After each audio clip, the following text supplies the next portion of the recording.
Gold trusted gold buyers మీరు తాకట్టు పెట్టిన బంగారాన్ని విడిపించి ఈ రోజు ఉన్న మార్కెట్ ధరకు కొనబడును.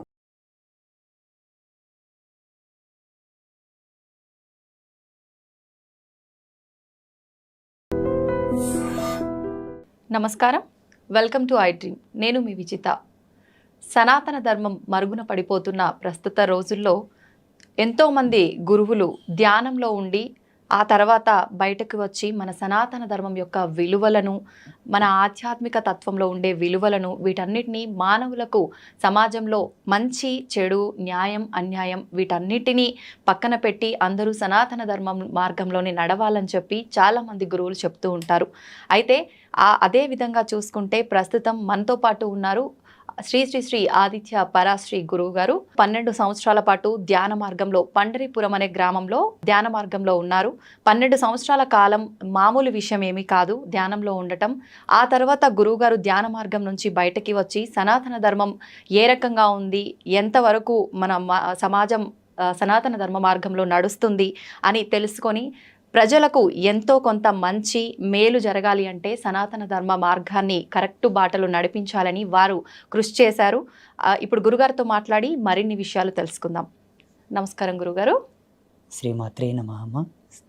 గురుగారు, మీరు 12 సంవత్సరాల పాటు ధ్యానంలో ఉన్నారని విన్నాము. అలా అంటే ఎలా సాధ్యపడింది గురుగారు? మీకు ఎందుకు అనిపించింది 12 సంవత్సరాలు ధ్యానం చేయాలని? ఇదంతా పూర్వజన్మ సుకృతమే. అంటే ఈ జన్మవాసన కాదు, పూర్వజన్మ శ్వాస ఇదంతా. నేను బాల్యం నుంచి కూడా కొంత ఆధ్యాత్మిక మెలకువలతో ఉండేవాడిని. మా గ్రామంలో చాలా మంది అనేవాళ్ళు, మాది పేద కుటుంబం, పల్లెటూరు కాబట్టి వాళ్ళకి ఎంతసేపు ఉన్నా పని పని పని, 7-10 రూపాయలు వస్తాయి, బుక్కెడు అన్నం వస్తుంది, ఇదే వాళ్ళ చింతన. నేను పూజలు చేయడము, దేవుళ్ళ ఫోటోలు పెట్టుకొని దేవుళ్ళ ఫోటోలో పూలు అవి పెట్టడం లాంటివి చేస్తూ ఉంటే చిన్నప్పుడు మా అవ్వ తాత వాళ్ళందరూ తిట్టేవాళ్ళు, ఈ పూజలు మనకెందుకురా, మనం కష్టం చేసుకుంటేనే మనకు జీవితం గడుస్తుంది, ఈ వల్ల మనకు తగవు బిడ్డ అనేవాళ్ళు. అప్పటి నుంచి నా లోపల ఈ ఆధ్యాత్మిక మెలకువలు ఉండేవి. నా వయసు పెరిగే కొద్దీ పరిపూర్ణమైన వైరాగ్యంకి వచ్చింది. 2008లో నేను పూర్ణ వైరాగ్యంలోకి వచ్చాను. 2008 ఆషాఢ శుద్ధ ఏకాదశి రోజు పండరిపుర క్షేత్రంలో చాలా పెద్ద ఉత్సవం జరుగుతుంది పండరి పాండురంగ స్వామికి. కొన్ని లక్షల మంది భక్తులు వస్తారు అక్కడికి. అక్కడ నేను పరిపూర్ణమైన సమాధి స్థితిలో కూర్చోవడం జరిగింది. ఆ సమయంలో 2008 నుంచి స్టార్ట్ అయిందనమాట. ఇంకా అక్కడ నుంచి కంటిన్యూ నా ధ్యానము, నా అనుష్ఠానము, నా పూజలు అవి అనమాట. మంత్రానుష్ఠానం ప్రథమం నాది మెయిన్. అయితే గురుగారు, మీరు బాల్యం నుంచే నాకు ఆధ్యాత్మిక పరంగా అంటే వెళ్ళాలని చెప్పి అలాంటి ఆలోచనలు ఎక్కువగా ఉన్నాయని ఎవరినైనా చూసారా? అంటే ఎక్కువగా మనము మన ఇంట్లో వాళ్ళనో తెలిసిన వాళ్ళనో ఏ రకంగా వాళ్ళు చేస్తుంటారో అవి చూసి చిన్నపిల్లలను నేర్చుకుంటూ ఉంటాము, అలాగే మనకు చేయాలనిపిస్తూ ఉంటుంది.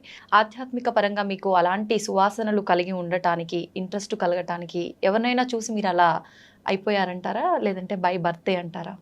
అంటే కొందరి జన్మలు ఎలా ఉంటాయంటే అమ్మ, భగవంతుడు కొందరిని పెట్టి పుట్టిస్తాడు. ఎనీ కైండ్ ఆఫ్ వర్క్ అనమాట. డిఫరెంట్ క్యాడర్స్ లోపల. ఇప్పుడు కొందరు వాళ్ళకి ఏ విధమైన ట్రైనింగ్ లేకుండానే కొన్ని అద్భుతమైన సాహసాలు చేస్తుంటారు. కొందరికి ఏ చదువు సంధ్య రాకుండానే కూడా మంచి పెయింటింగ్స్ చేస్తుంటారు, చాలా చక్కగా మాట్లాడుతుంటారు. అంటే సహజ సిద్ధమైన కళలు వాళ్ళు పుట్టుకతోనే వచ్చి ఉంటాయి అనమాట. అంటే నాకు ఎవరిని చూసి ఇన్స్పిరేషన్ కలగలేదు, ఎవరిని చూసి నేను అట్లా పరవశం చెందలేదు. మా గురువు గారిని మొట్టమొదటిసారి చూసినప్పుడు కొంత ఆకర్షితం చెందిన మాట వాస్తవమే, కానీ అంతకు ముందు నుంచే నా లోపల ఆధ్యాత్మికత బాగా ఉండేది. ఏదైనా ఒక దేవిని చూసినా ఆ దేవుని తాలూకు ఆయన అవతారాన్ని చూస్తే ఆయన చేతుల్లో ఆయుధాలు ఎందుకున్నాయి, ఆయన పులి మీద ఎందుకు కూర్చోవాలి, ఆ ఎద్దు మీద ఎందుకు కూర్చోవాలి, నెమిలి మీద ఎందుకు కూర్చోవాలి అంటే ఒక అన్వేషణ స్థితిలో ఉండేవాడిని అనమాట. బాగా శోధించేవాడిని. దేవుళ్ళ ఫోటోలు చూసి, యంత్రాలు చూసిన తర్వాత కూడా అందులో అక్షరాలని డీకోడ్ చేసేవాడిని నేను. ఒక యంత్రం చుట్టూ కొన్ని అక్షరాలు రాస్తారు కదా, ఈ అక్షరాలు ఎందుకు పెట్టారు, వేరే పెట్టొచ్చు కదా, ఇవే ఎందుకు పెట్టాలి, ఇది పెట్టొచ్చు కదా అని బాగా సెర్చ్ చేసేవాడిని అనమాట. ఎప్పుడైతే మా గురువు గారిని చూసానో అప్పుడు ఇంకా పరిపూర్ణమైన ఎరుక వచ్చింది, జ్ఞానం పరిపూర్ణం. సత్యం ఏంటి, ధర్మం ఏంటి, అసలు ఈ ప్రపంచంలో ఉండేటటువంటి దైవీ సంపత్తి ఏందనేది వారిని చూసి తెలుసుకోవడం, వారి ద్వారా వినడం ఇంకా దృఢమైపోయింది నా యొక్క ఆధ్యాత్మిక తపస్సు. మీ గురువు గారు అంటే ఏ వయస్సులో వారిని కలిశారు గురువుగారు మీరు? నేను అప్పుడు 16వ సంవత్సరం ఉన్నాను. ఓకే. ఉమ్. ఓకే. అంటే ఎలా కలిశారు గురువుగారు మీరు వాళ్ళని? మేము వలసదారులు అనమాట, మా కుటుంబం మొత్తం కూడా ఓకే. పండరిపుర క్షేత్రానికి వలస వెళ్ళాము మేము కూలి మ్మ్. పని కోసం. ఓకే. నేను నా కూలి పని చేసుకుంటూ ఉండే సమయం లోపల మా గురువు గారిది పల్లకి సేవ వెళ్తూ ఉండేది. మ్మ్హ్మ్. సంత్ రాజారాం కైకాడి మహారాజ్ అంటే పండరిపుర క్షేత్రంలో చాలా ఫేమస్ మఠం అది. ఓకే. వారి పల్లకి సేవ చూసినప్పుడు వారిని చూడగానే నా మనస్సంతా వారి మీదకి వెళ్ళిపోయింది. ఇంకా మ్మ్. డే మొత్తం పనిచేశాను. సాయంత్రం వారి దగ్గరికి వెళ్ళి కూర్చొని నాకు కొంచెం మరాఠీ వస్తుంది. ఓకే. మరాఠీలో నేను వారితో మాట్లాడాను. మ్మ్. స్వామీజీ, నాకు ఇట్లా ఆధ్యాత్మిక అన్వేషణ ఉన్నది, మ్మ్. కొన్ని ఆధ్యాత్మిక అనుభవాలు కలుగుతూ ఉన్నాయి, దీన్ని నివృత్తి చేయండి అని అడిగాను. ఓకే. వారు రెండు మాటలు అన్నారు. నీ జీవితం ఇది కాదు, మ్మ్. నువ్వు ఇందులో ఉండడం కరెక్ట్ కాదు, మీ తల్లిదండ్రులను తీసుకొని రా, నేను కొన్ని విషయాలు చెప్తానని అన్నారు.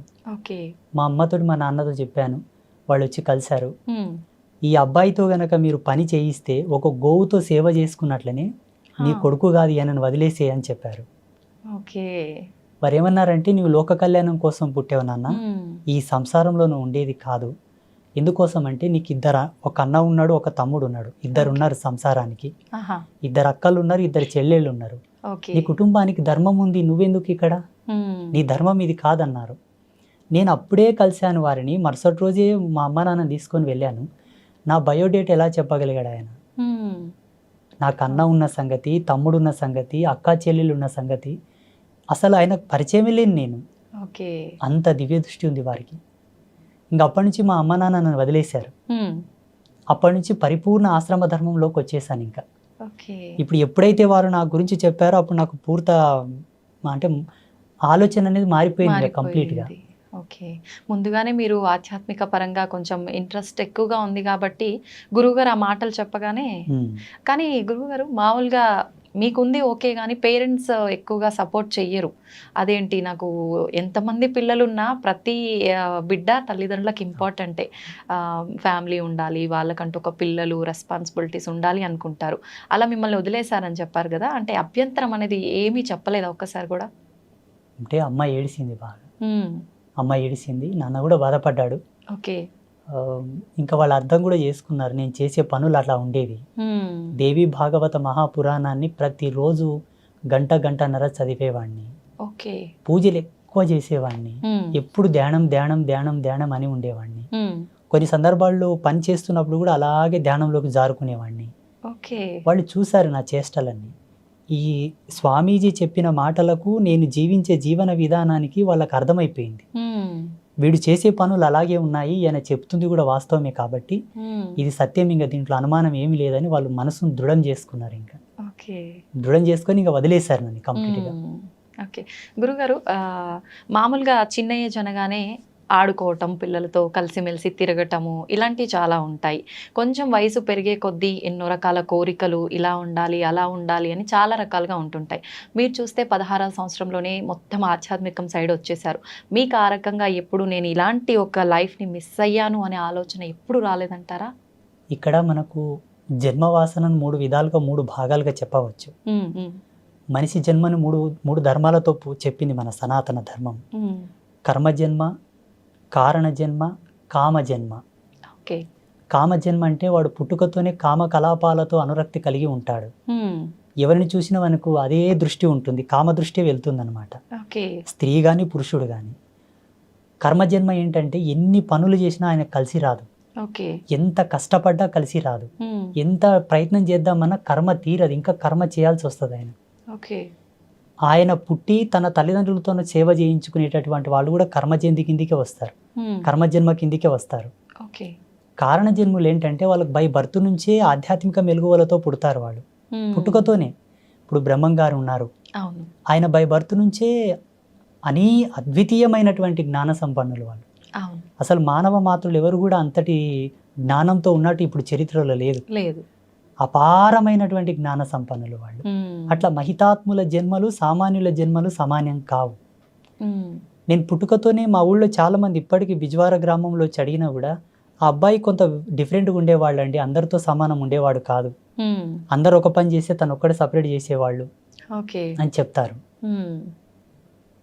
అయితే గురువుగారు మీ అంటే వేషధారణ విషయానికి వస్తే స్వామీజీలు అనగానే మామూలుగా మగవారు ఏ రకమైన దుస్తులు ధరిస్తారో ఆ రకంగా ఉంటుంటారు నార్మల్గా.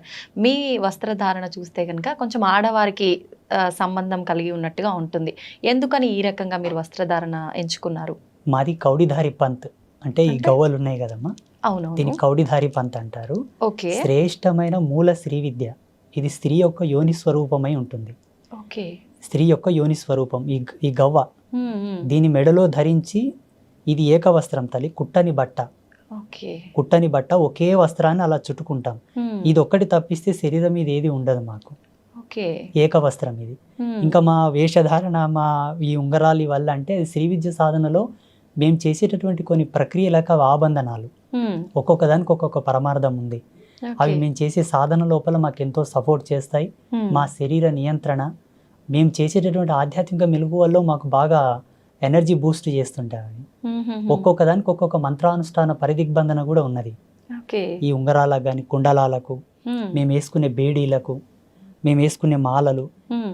మేము ఏవే కానీ మార్కెట్లో దొరికి తీసుకొచ్చి మెళ్ళో వేసుకోం వేరే స్వామీజీలాగా. ఓకే. ఒక దాన్ని తీసుకున్న తర్వాత పలు విధాలుగా శుద్ధులు చేసి, హ్మ్. మంత్ర జాగృతం చేసి, ప్రాణ ప్రతిష్ఠ చేసి, ఓకే. వాటిని దైవీ శక్తులతో నిక్షిప్తం చేసిన తర్వాతనే ధరిస్తాం హ్మ్, హ్మ్, హ్మ్. ఏదైనా సరే. ఓకే. అంటే అలా ధరిస్తేనే వాటికి సంబంధించిన వాల్యూస్ అన్నీ ఉంటాయా వస్తాయి గురువుగారు? వస్తాయి వస్తాయి మ్మ్. 100%. ఓకే. ఏదైనా ఒక కూరగాయను, ఆకుకూరను మార్కెట్ నుండి తెచ్చిన తర్వాత కడుగుతాం. హ్మ్. కడిగి దాన్ని ఎంత తరగాలో తరిగి, దాంట్లో ఏవి వస్తువులు వేయాలో వేసిన తర్వాతనే కూర వండుకుంటాం. అవునవును.